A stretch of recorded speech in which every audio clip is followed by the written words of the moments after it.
Hi, we have a very special guest with us today, Meghna Neeta, who is an RDI consultant and an early intervention specialist. She started out as a special educator, and with us at Edooism, she is a learning support teacher, and we are so happy to have her with us. Thank you, Meghna, for joining and for joining with this discussion today.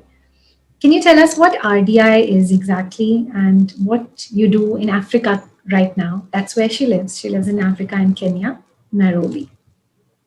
Sure. Hi everyone. I'm so glad to be here. It's been a wonderful journey being with Edooism. I am training to be an RDI consultant, and the reason why I decided to become one was because I had this missing piece in my work where I felt like I was interacting with professionals, I was interacting with these children with special needs, but I didn't really have enough to provide for the parents of these children with special needs. Because in addition to spending a lot of time at school and with therapists, kids usually spend the weekends, for example, with their parents. And that is valuable time for them to interact with their kids and to support them with their needs. So RDI is basically a parent training program. It stands for Relationship Development Intervention, wherein as a consultant, what I'm trying to do is help parents and children develop meaningful relationships. You might have noticed with kids with autism, for example, it takes a number of years for the child to start understanding that this is my parent, I can trust them, I am safe with them, and they may not even know the meaning of these words. So what I'm trying to do is from a very early age, I'm encouraging parents to be a part of this program.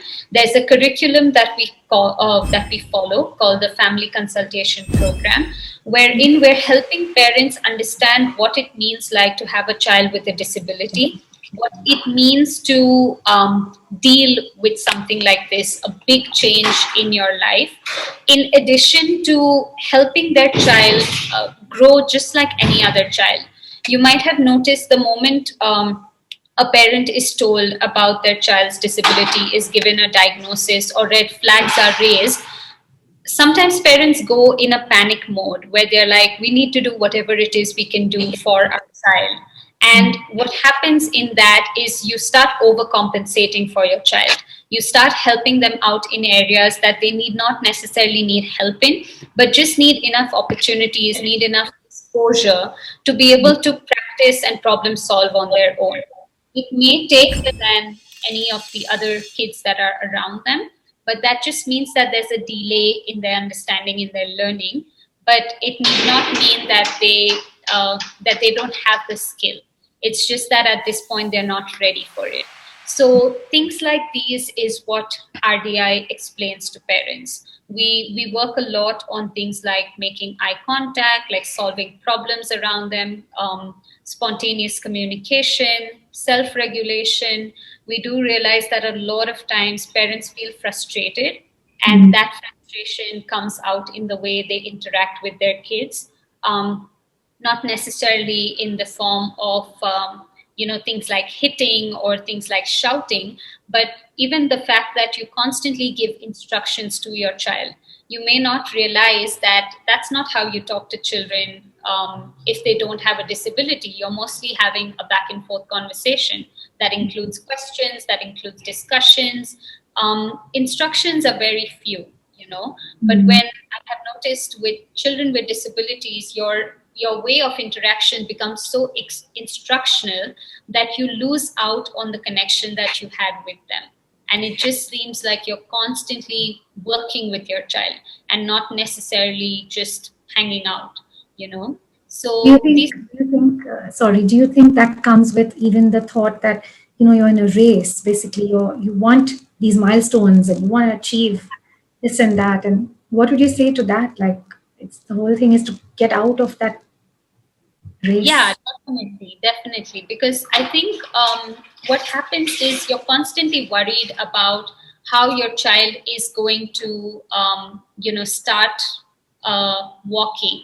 start talking, start recognizing family members. You're constantly focused on that. And when that happens, you're looking for every opportunity to teach your child that. Not necessarily looking for opportunities where your child will probably start, thinking about these things on their own, like looking at family pictures together, just discussing what's going on, instead of asking, who is this? What do you remember about this day? What is this person wearing? You're constantly testing their knowledge instead of just seeing what it is that they can come up with. When you show them a family picture, what do they remember as their experience of this particular event? So yeah, I think it's definitely about that. When the child is young, you're constantly thinking about when they're going to achieve their milestones, and you become so focused on that you forget that there are these other things that are more relationship oriented, that you want to work on with your child. Yeah, I think it's hard to find that balance. Yes. Yes. So it's so interesting. There are so many learning support ways, and RDI is one of them. It's something that I didn't know before I met you Yeah. last year. So interesting, very interesting, and you've actually given us a lot of insight. Thank you.